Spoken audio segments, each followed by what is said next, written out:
I'm going to call up the top. Oh, play action. Everybody's open. Sierra Nevada for the touchdown. Dave, you're on the screen. There you go, Dave.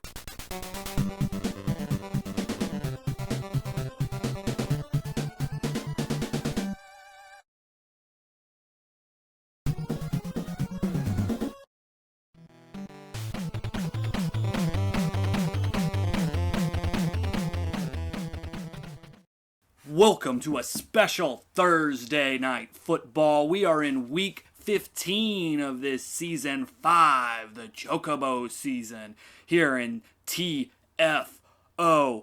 And we have a hell of a game for you today. I tell you what, you know it's important because we had the big video package at the beginning, and now you're going to get pre-game commentary. And that's because today we are celebrating the Odin Bowl, the Season 4 finale, by having those two competitors face off here live tonight on a special Thursday night football. I'm talking about the Beergods taking on the World's Warriors. What an Odin Bowl. One was in bad, the other was in mad. They met up in the finale, they slugged it out, and the Beergods became the Season 5 champions. The World's Warriors may have been devastated by Lady Luck herself. They found each other, Dave, the Beergods, and Dale, the World's Warriors, in the same division this season, fighting for the honor of Pittsburgh. I don't know if that's really an honor, now that I'm saying it out loud. But anyway, let us continue. So, to begin this season, we began it with a Thursday night football. We began it with the World's Warriors taking on the Beergods. And the Warriors were able to get a level of redemption as they beat the Beergods 26-10. But the celebration was only had for a few weeks because in week 5, the Beergods faced off against the World's Warriors again and were able to beat them by 1 point. This series is tied 1-1 right now here in Season 5, and both these guys have a lot to prove. They both want to be the very best like no one else ever was. And they keep trying to outdo each other over and over and over and over and over and over again. But what some people fail to remember is that Dale and Dave started in the same division in Season 1, when Dale owned the Axe Icons while Dave obviously was still the Beergods. So these guys aren't strangers to each other. They know that they're the best of the best, and they know that iron forges iron and steel sharpens steel. Steel City, Pittsburgh. There's a joke in there somewhere. They have a lot of honor on the line here. Right now, the World's Warriors lead their division 9-4 to the Beergods 8-5, while the Atlanta Maulers are 7-6. So there's a lot of competition in there. You have to think that the World's Warriors are going to be the de facto clincher tonight if they win, just based on their tiebreaker, which is 38 points. While the Beergods tiebreaker right now is -8. So the Beergods would need a really good showing here tonight and get some good points on the board to cover that margin. And the Beergods definitely don't want a loss because if the Atlanta Maulers win this weekend, that's going to be a fight for wildcard positioning, and you don't really want that this late in the season. So looking at the numbers, the World's Warriors are the number 6 offense in bad with 3,384 total yards, with a majority of that, 2,600 of it, coming in passing. They're looking to get aerial. While the Beergods are the number 13th bad offense with 2,890 yards, and they're almost splitting that yardage 50-50. Defensive-wise, the Beergods got the uppins here. They're number 4 in bad, allowing just shy of 3,000 yards. But most of that they've allowed is passing, and that is going to help out the World's Warriors tonight. The Warriors are the 10th defense, allowing 3,280 yards, and they've split the difference there. So maybe that's a benefit for the Beergods, as they like to do a little bit of this and a little bit of that, and it looks like the Warriors are splitting that on their defense. It's definitely going to be a slugfest here tonight in what is sure to be an epic Thursday night football, one we will be talking about for eons and ages to come. But before we hit the field, I want to let you guys know that Rogue Dead Guy, while he was on the injured list, we were told earlier this week, he will be returning tonight. The quarterback of the Beergods will be taking snaps. But running back 3, Stella Atois, who I believe is a kick returner or a punt returner for the Beergods, is out. King Leonidas, RB2 of the World's Warriors, is out. And wide receiver 2, General Patton of the World's Warriors, is out. So the World's Warriors are missing 2 of their key players. The Beergods, they're only missing 1 special teams player. So the Beergods look like they got the edge here. But who's going to win? Well, let's find out. Let's go down to the field and let's celebrate TFO with one of the greatest matches we will see this season. And Rogue Dead Guy returns, recovered from his injuries, as the regular season 15th week, the Beergods taking on the World's Warriors. A great contest, both amazing teams in Season 4. The Beergods win the flip. They will choose to return the ball. The Beergods, a legacy upon itself. 5 seasons in TFO. 1 TFO championship. They even got the first ever bad MVP for offense in La Fin du Monde. They are an epic. And oh my gosh, Equus. Oh wow, making some yardage as Atois is out. And Rogue Dead Guy now returning from his injury, taking the ball back, looking, surveying the field. Oh, he gets it to... Oh, Sierra Nevada wasn't able to pull it in. 2-time Pro Bowler, Sierra Nevada. The Beergods know how to make a tight end. Oh, and Command Hannibal, talking about MVPs. We're talking about last season's defensive MVP in Command Hannibal. He had an amazing 2016. Ooh, Dumande trying to get it in there, but just couldn't. They're going to have to punt. It's kind of sad. Dos Equis, that's his name. Dos Equis was able to get him some good yardage on the kick return, but they weren't able to make anything of it. And the Sam Adams punt is touched back, and so now the Warriors will take the field for their first offensive go. Sun Tzu handed off. Oh, it's pitched back to Sun Tzu. Ooh, very tricky pass there. Sun Tzu right now is the number 2 quarterback in bad. And the Batman has just been having an amazing season. But we can't forget Sun Tzu. Oh, somebody not forgetting Sun Tzu is the White Lightning. White Lightning striking right into the center of the field. I was about to say great things about Sun Tzu, but the art of war caught up to him. Ooh, and a catch by Guinness Stout. Tricky catchery. And this brings them to second and third. They're almost to the 5. There's the rush.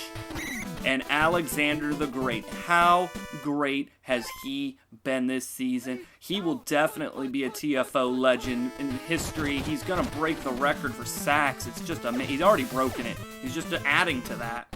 There's Guinness Stout. Ooh, getting the first. Ooh, they're going to measure it. It looked like, yep, I thought he had it. And 1st and 3, the Beergods looking to strike first with the White Lightning interception. Dumande, ooh, popped a few guys, but couldn't reach over that line. 2nd and 2. Re-handed it off to Dumande, who, yes! He hit one defender, dragged another into the end zone. The first ever bad offensive MVP, La Fin du Monde, the Dominator. Definitely a future TFO Hall of Famer if ever I've seen one in my life. And we got to remember here, the Beergods, they got a rookie playing center this year, speaking of Hall of Famers, because Coors Premium retired and is now a Hall of Famer. We're definitely going to have a Hall of Fame presentation sometime during the postseason to commemorate the first ever TFO Hall of Fame class. So now the World's Warriors, on their second possession, getting sacked by the headhunter. He saw him, he sniped him, he took him down. 2nd and 17. Another rush by the Beergods, not letting up an ounce. Not even 16 ounces. Sun Tzu just deciding to run the ball. I don't know how smart this is with how, well, I mean, look, he's gaining some more yards than they have pretty much all game. Wow, and he got the first. I questioned the play. I shouldn't have questioned last year's offensive MVP, Sun Tzu. We have to remember the World's Warriors had both the offensive and defensive MVPs for Matt. That's incredible. It's only happened one other time in TFO history. Oh, and Murphy getting the ball, getting the first. Pumpkin trying to run him down. Now we get to 1st and 10 on the other side of the 50. Sun Tzu looking for Mosby. Nice. Mosby just broke through there. Wow. Amazing. I'm clapping because that was just beautiful. Colonel Mosby ducking and diving, juking and jiving. Sun Tzu throwing it like a spear right into his hands. Ooh, the Beergods almost capping that one. But now we're tied 7-7. We knew this wasn't going to be an easy contest for either of these teams. Both of them have had amazing success in TFO. Both are legendary TFO owners. One could say that if there was a Mount Rushmore, that these men could adorn it. Oh, and there's the Dominator. Dominate! Lafindu Monday! Look at him crushing down the field. Wow, and the first quarter ends with Lafindu Monday with an impressive gain of yards. Putting him at the 30. There we go. Give it to Monday again. Get more. Look at that. Wow, he looks great today, folks. He looks legendary, if I may say so. Lafindu Monday. Wow, what a player. A once-in-a-lifetime player. You know what I'm saying? A TFO through and through. 14-7. He's also a delicious beverage. Now, Yingling Logger kicking off to the Mosby. Colonel Mosby has had a pretty good performance here today, but he's going to need to step it up along with these Warriors. You don't want to keep being behind on the Beergods. They have not had a lead this game. Ooh, and the rookie center got through there and put a lot of pressure on that quarterback. That was impressive there. Dave knows how to build an offensive line. He knows that that's the lifeblood of your team. That's where success comes in. If you want to run the ball, you want to pass the ball, it all begins with that offensive line. And there's Scott. Oh, pitching it back. Throwing it to General Lee, who has just been amazing this season. Could potentially be a Pro Bowler with the catches that he's having.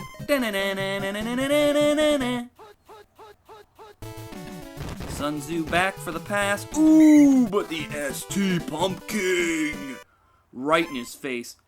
The Beergods play very smash mouth football. They are in your face. Look at that, right in your face. Sun Tzu barely getting the ball off. Ooh, Mosby in the middle of the field. Gets it for a few yards. 3rd and 9 now. At least they're back to the line of scrimmage. Sun Tzu pitching it down to Mosby. Mosby looking to try to get that first. He's going down. And he dodges a defender. Colonel Mosby, salute, sir. I told you he was having a hell of a game. I told you he was going to need to pick it up. He must have heard me down there on the field because he did pick it up right there. Tecumseh puts it right between them. 14-14. Another epic. 2:56 left on the clock. Dos Equis bringing back that kick. Look at the special teams blocking for Dos Equis. Giving him a lot of room there. That's what you want from your special teams. Oh, and the offense gets crushed by the Command Hannibal. What a tag team. Command Hannibal and Alexander Gradar. It's amazing to see these players just at their peak performance. Ooh, interception overthrown. Dumande just couldn't bring it in, and Attila the Hun just swooped in there, speared that ball, rode on his horse a few yards, and now the World's Warriors are getting tackled at around the 50. 2nd 16 with 2:17 left. There is that flea flicker. They know how to do it better than anybody. Look at that Mosby just in the open, getting the first, getting some more, now in field goal range. Warriors calling a timeout. They want that ball back. They want to be able to recover. I'm sorry, they got the ball back from that interception. They want to be able to recover it and get the first lead of the day for them. Sun Tzu reaching for that first, not able to pick it up, second down. I don't think really the first down is what they're worried about. I mean, if they got to kick the field goal, then kick the field goal. You need to take the lead before going into halftime, folks. Mosby taking it on the outside. Nice. Mosby has really come in here today and been a superstar for these World's Warriors. It is refreshing to see such a talent emerge when one is needed. Ooh, almost blocked. Very, almost missed even. And now they're going to have 1:17 to try to find out how to do something here. Dos Equis. He's weaving. He's doing really good today. They're giving him a lot of space. Dead guy with the ball. Hands it to Dumande, who's juking, jiving. Yeah, there you go. Throw one guy. Throw that guy. Just pull him. Yank him. Yank him. Get in there. Get your kicker into yardage or get a touchdown. Oh, crazy horse just coming in out of nowhere there. Rogue Dead Guy did not know what to do, had to take the sack. 43 seconds left here. You don't want to lose your positioning. Yeah, there you go. Hand it to Demande. Play it safe. Get some good yardage. Either throw the bomb or give it to Demande to try to get some extra yards for your field goal kick. Those are your two options here. They're going to go with the pitch play. Oh, look, Demande got an opening there. Oh, they brought him down about the 10. It sucks he didn't get the touchdown, but he got some amazing yardage here for the field goal kicker. Yingling Logger with the ball. It's up. Ooh, the defender barely missed it. And it is through, bringing this game within 4 points. You definitely needed to put some points on the board there before going into halftime. That was mega important, especially with the interception that they threw. Mosby with the ball. 1 second left, so they're going to get at least one play. Going to hand it off to Scott, who's going to do the flea flicker. They don't got anybody open. Kind of just a toss away there. As we go into halftime. You know, remember that this game is brought to you by the Beergods Brewery, and it's also brought to you by Dale Johnson Management Team Incorporated, Corporation Unlimited, or whatever the hell that name is. So they're going to kick it off back to Mosby, the Gray Ghost, as he's known. Virginia native. He's been tearing it up here today on the field. It's just amazing to see him come in here when there's some injuries on the field. Ooh, the Beergods secondary defense now. They're coming into play after halftime. Sun Tzu keeping the ball. Faked me. Ooh, but just couldn't thread it in there. The Beergods are all on these World's Warriors. They can't seem to get a pass off, so they're going to run it. The Gray Ghost has the ball. Mosby, he fumbled it. Oh, and it's recovered by the Beergods. Wow. It looked like they were out of bounds, but the referee is saying he had his feet in before going out, and so the Beergods get a lucky break there. Oh my God, another fumble. Wow. Rogue Dead Guy could not capitalize on the turn of events, spilled the ball right back into the World's Warriors' hands. What fate. There's the rookie. Is Blue Moon the rookie? Is that the rookie name? I'm pretty sure his center retired, and that's the center, and he just crushed through there. Oh, that's nose tackle. That's right. I'm sorry. ST Pumpkin with the sack. I'm messing it up. The center's on offense. That nose tackle is Blue Moon. Man, double sacks there for the Beergods defense after losing the ball. Oh, they left the guy open. Oh! I was about to say they left that guy open, but that Beergod back there, he popped one open and brewed it down. So even though they couldn't do anything with the fumble that they received, they just fumbled it right back. At least the Beergods are getting the ball here. Dos Equis with the return. Got some good yardage there. Look at that. What a dodge. Very good return. Oh, and he's doing some more. Very good return by Dos Equis. That's what interesting men drink. Dumande He's got around the edge. Look at him. Nice. 2nd and 2. I'll take 8 yards from Dumande every day of the week. Rogue dead guy looking around. Ooh, he's struggling.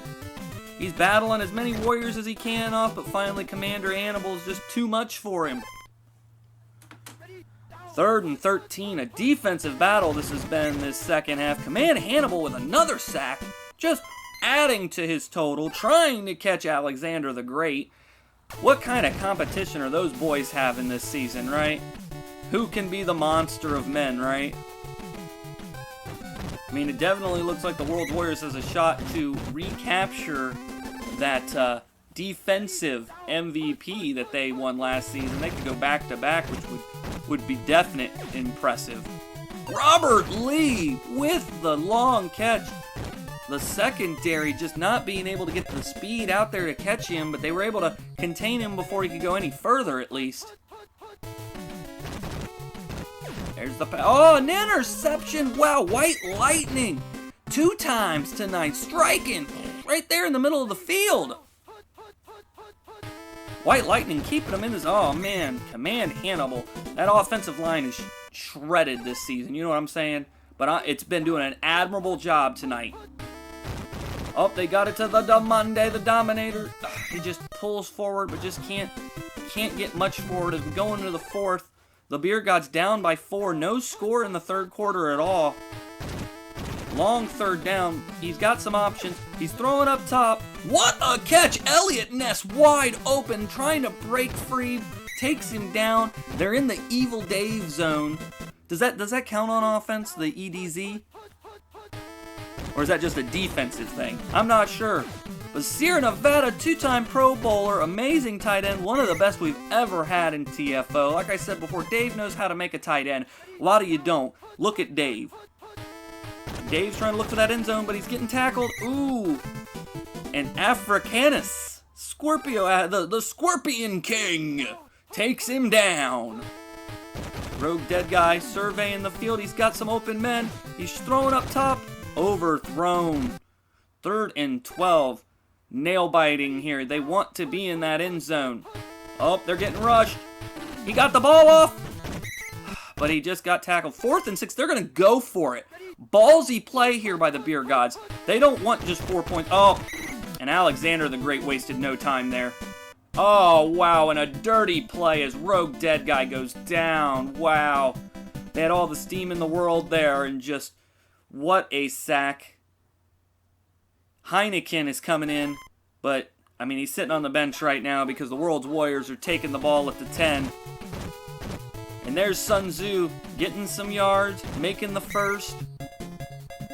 White Lightning is red hot out there right now. He is pissed. He knows that this game is in his hands now. Look, there they come.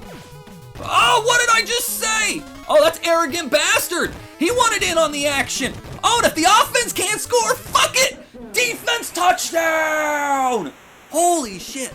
All of these turnovers today. Finally the Beergods are able to capitalize. They take the lead once more. What an important field goal here. Ooh, that was too close. 24-21. Wow, what a turn of events. Luckily, the Beergods don't have to bring their backup quarterback out on the field now. The defense was able to keep Heineken still cold in the fridge. Mosby, I mean, if you're going to put the game in anybody's hands at this point, I think it's got to be the Gray Ghost. He is out there performing just amazingly. Sun Tzu. Oh, they're going to do the flea flicker. He's got the open man in the middle there. Ooh, it looks like he's going to throw it down instead. Oh, it looked a little trickery. I don't think he knew exactly where he was trying to throw it. 3rd and 1. Big 3rd and 1 here. Oh, and there's the rush by the Beergods, getting in there, tackling Mosby before he can do anything. They're not in field goal range. They're going to go for it. There's less than 2 minutes. Sun Tzu back. He's going to do his roundabout. Can the Beergods stop him from making the 1st down? Oh, he fumbled it! Where are they going to spot him? Oh, no good! No good! Oh, that was a pretty bad spot. I think he had that 1st down. Wow. Just wow. And the Beergods take over at the 50. The World's Warriors using their last time out. Craziness. 2nd and 13. Heineken with the ball, just getting crushed by Alexander the Great. I don't think this offense is going to do much. They need to just hand it to Dumande, get some yardage, and then punt the ball away. There's another sack. King Priorus with the sack. Just 4th and 33. Heineken couldn't do anything there. They're going to punt the ball away. This is great news for them, though, because it's going to take some time off of the clock. It's going to probably leave. Keep it in bounds. Don't go touchback. What a kick. Beauty, like about the 5-yard line. Awesome. All this time being wasted with the run here. 29, 26, 25, 24. It's clocking down. Ooh, he might be able to get in a field goal range. Ooh. Oh, and the Gray Ghost goes down. This blood feud. They are ripping each other apart. Hancock and Puckett coming in. Oh, wow. 12 seconds left. What do the Warriors have to do here? They have to score. Their fake handoff. He's got the man open. Oh, he just total garbage throwaway. Sun Tzu didn't have anything left. And that brings it over. The Beergods are victorious. Sun Tzu with 3 interceptions on the day. He just wasn't. He got almost 200 yards, but 35% completion is not good enough. Road Dead Guy, who obviously was injured, whatever, he broken bottle and all, duct taped himself out, dragged his ass out on the field, played 3 of the hardest quarters I've ever seen in my life, and then went down in the red zone, in the EDZ. But it wasn't for naught. It was not for nothing, because the arrogant bastard said, fuck that, we ain't gonna lose this game, and he took it to the house with a defensive fumble. What an amazing matchup. Just huge. LaFin Dumande did great. Colonel Mosby did great. Robert Lee did great. It was a great showing by 2 of the all-time greats in TFO history. It was an honor, a privilege. Just, I love you. I love you all. And this is what TFO is about. Just the, oh my gosh, that game was good, great, good, great. Just, it was a good time. It was an honor to call that matchup. It was a privilege, and we will see you next Tecmo.